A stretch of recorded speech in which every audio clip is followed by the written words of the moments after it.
Ya kwanza tunapenda kuwapa taarifa kwamba tume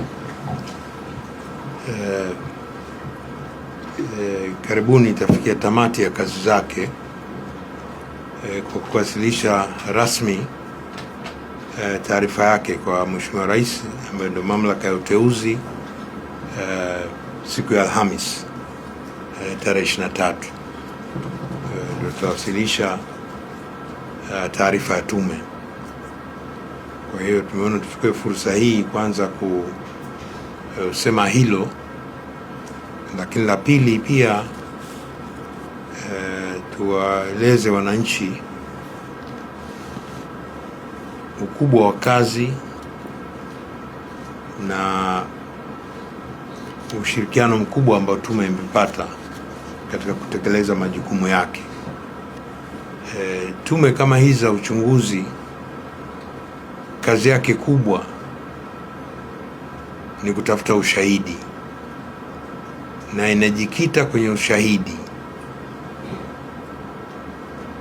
Inakwenda pahali ambapo ushahidi unakwenda. Kwa hiyo na sisi tulipoanza kutekeleza majukumu yetu tukasema kwamba methodolojia tutakazotumia ni kwanza kwa upana wake.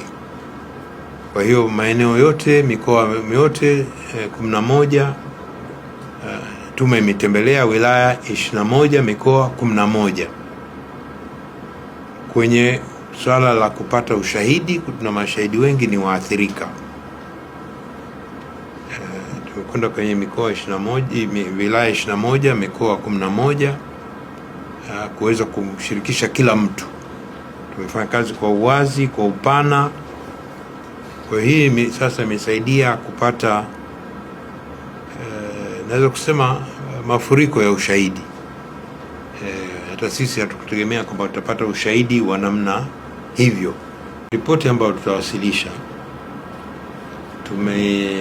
tuko mbioni ya kutafsiri kwa Kiingereza pia. Kwa siku hiyo tunataka tutoe ripoti mbili kwa lugha mbili, ripoti moja lakini lugha mbili, Kiingereza na Kiswahili. Sisi tumefanya kazi kwa Kiswahili, lugha yetu, lakini kwa sababu hili jambo ni la dunia nzima, kwa hiyo tunataka wakati huo tunatoa ripoti basi zinatoka kwa lugha zote mbili. Na kama taratibu zinafanyika kwenye mawasilisho, mimi kama mwenyekiti wa tume nitaongea kwanza, alafu Mheshimiwa Rais na yeye ataongea, ataelezea kwa upande wake. Sisi ripoti yetu itakuwa na mapendekezo, kwa hiyo ni yeye huru kabisa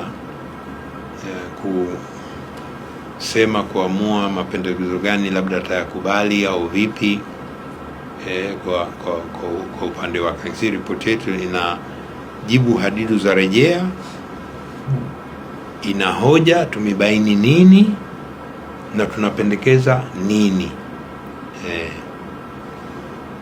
Tumebaini nini, kilichotokea ni nini, tumebaini nini, tunapendekeza kitu gani. Wilaya 21, mikoa 11 kuweza kumshirikisha kila mtu. Tumefanya kazi kwa uwazi, kwa upana.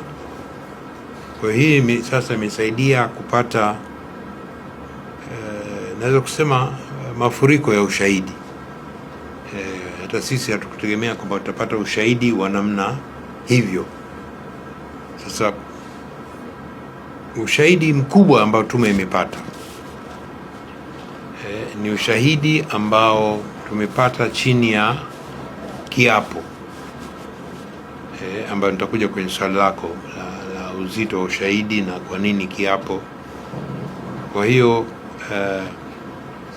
mashahidi 553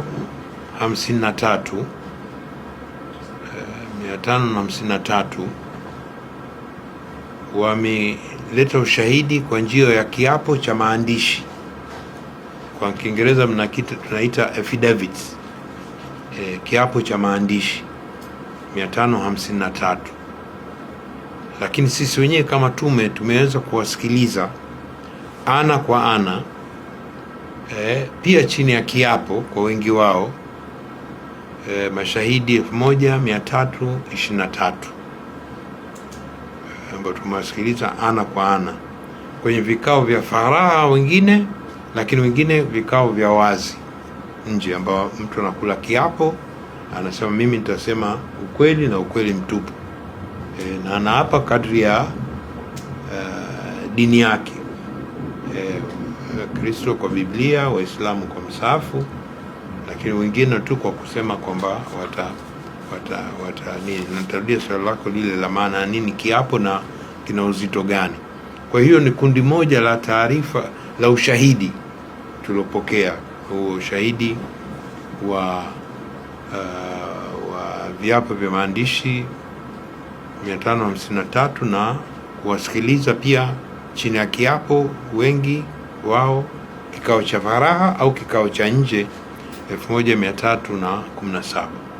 Lakini methodolojia ya pili tulotumia, kwa sababu sio kila mtu anataka kutoa ushahidi wake hadharani, kwa hiyo tunasema njia nyingine ya kutumia sisi tume kufanya kazi ni kutumia madodoso kwa Kiingereza questionnaire. Unajaza mtu, huna lazima wa kutaja jina lako, unakupa maswali, wewe unajaza chanzo ni nini, sio unajaza unavyotaka, unajaza kadri ya maswali yale ili utusaidie kujibu hadidu za rejea. Tumeambiwa tuchunguze chanzo ni nini, lengo waloingia kwenye vurugu ni nini, hadhara, mkutano ya hadhara mingi tu, na jumla ya watu 1317 wamehudhuria kwenye mikutano yetu ya hadhara.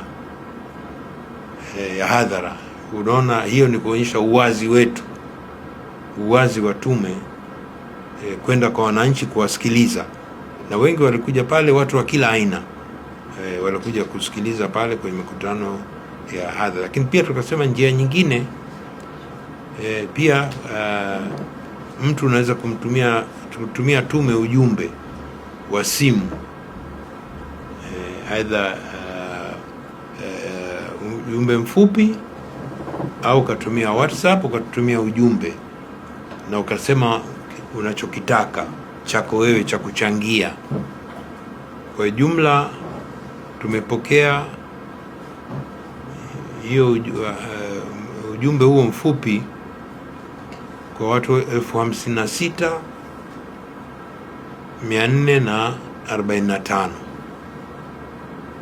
ujumbe mfupi huo tulopokea. Lakini pia kazi ya tume kama kujibu hadidu za rejea, unataka pia ushauri wa wataalamu, kwamba tumeambiwa kwamba tulibaini athari za kiuchumi.